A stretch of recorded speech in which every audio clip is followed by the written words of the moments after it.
Assalamualaikum warahmatullahi wabarakatuh.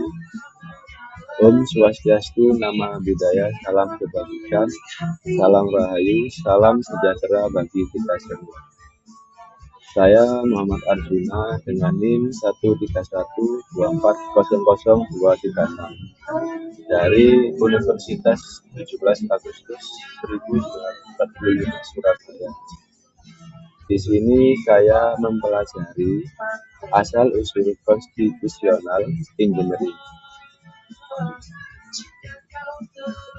Konstitusional engineering atau rekayasa konstitusional merupakan konsep yang berasal dari disiplin ilmu politik dan hukum tata negara yang mengacu pada proses merancang dan membentuk institusi-institusi politik melalui konstitusi guna mencapai stabilitas politik, tata kelola pemerintahan yang efektif, dan demokrasi yang berfungsi.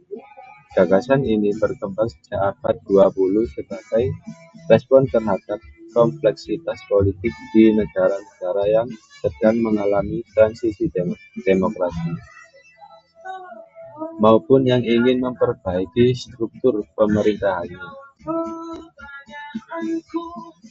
Salah satu tokoh yang berpengaruh dalam pengembangan konsep ini adalah Arend Lichthart, seorang ilmuwan politik Belanda Amerika yang menekankan pentingnya rekayasa sistem pemerintahan, parlementer versus presidensial, sistem pemilih, pluralitas versus proporsional, dan pembagian kekuasaan, federal versus unitaris, sebagai bagian dari desain konstitusi yang bisa disesuaikan dengan karakteristik sosial politik suatu negara.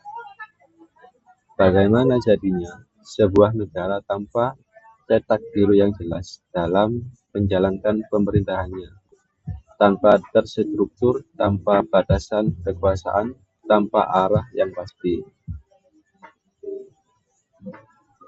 Disinilah peran penting dari constitutional engineering atau rekayasa konstitusi, sebuah konsep yang tidak hanya membentuk sistem politik sebuah negara, tetapi juga menjadi fondasi dari demokrasi yang sehat dan berkelanjutan.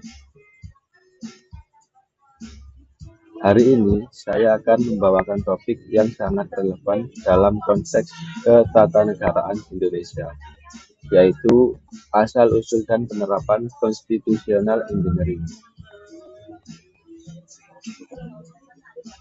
Penerapan konstitusional engineering di Indonesia saat ini. Di Indonesia, konstitusional engineering terlihat jelas dalam proses perubahan Undang-Undang 1945 yang dilakukan secara bertahap pada tahun 1999 sampai 2002. Reformasi ini mengubah wajah ketatanegaraan Indonesia dari sistem pemerintahan yang sentralistik dan otoriter menjadi lebih demokratis, desentralistik, dan akuntabel.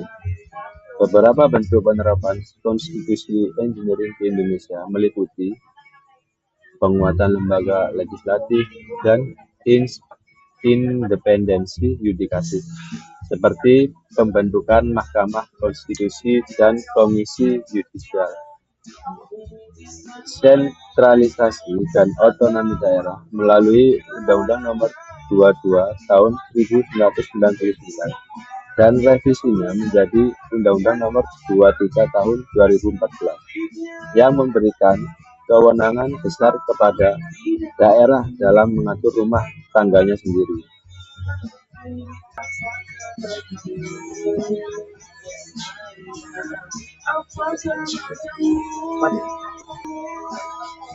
Kelebihan dan kekurangan penerapan di Indonesia.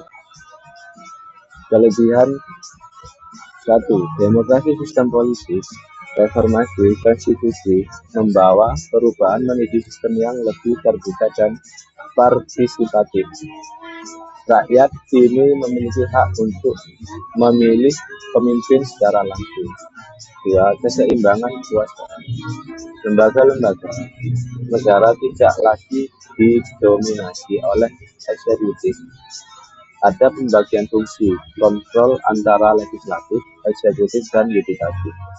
Tiga, akomodasi keragaman. Desentralisasi memberikan ruang bagi daerah untuk mengatur kebijakan lokal sesuai dengan kearifan lokal masing-masing.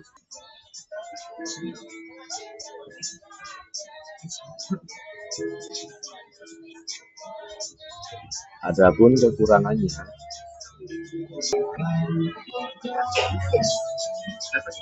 satu, fragmentasi politik.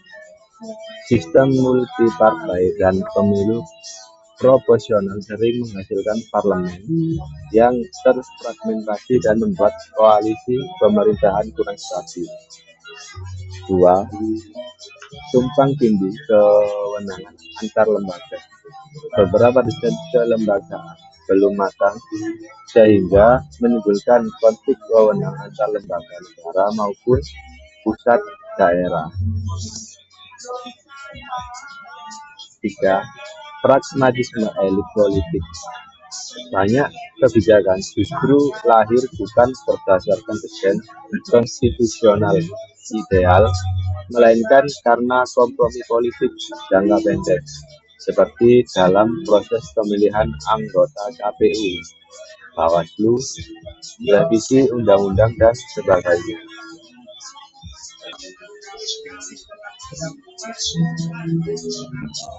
Penutup, constitutional engineering adalah proses penting dalam membentuk tata kelola negara yang demokratis dan efektif. Indonesia telah menerapkan melalui reformasi konstitusi pasca 1998 dengan banyak capaian positif. Namun demikian, masih ada tantangan dalam hal konsistensi implementasi, stabilitas kelembagaan, dan perilaku elit politik. Diperlukan perbaikan berkelanjutan agar rekayasa konstitusional benar-benar mewujudkan sistem politik yang adil, inklusif, dan berkelanjutan.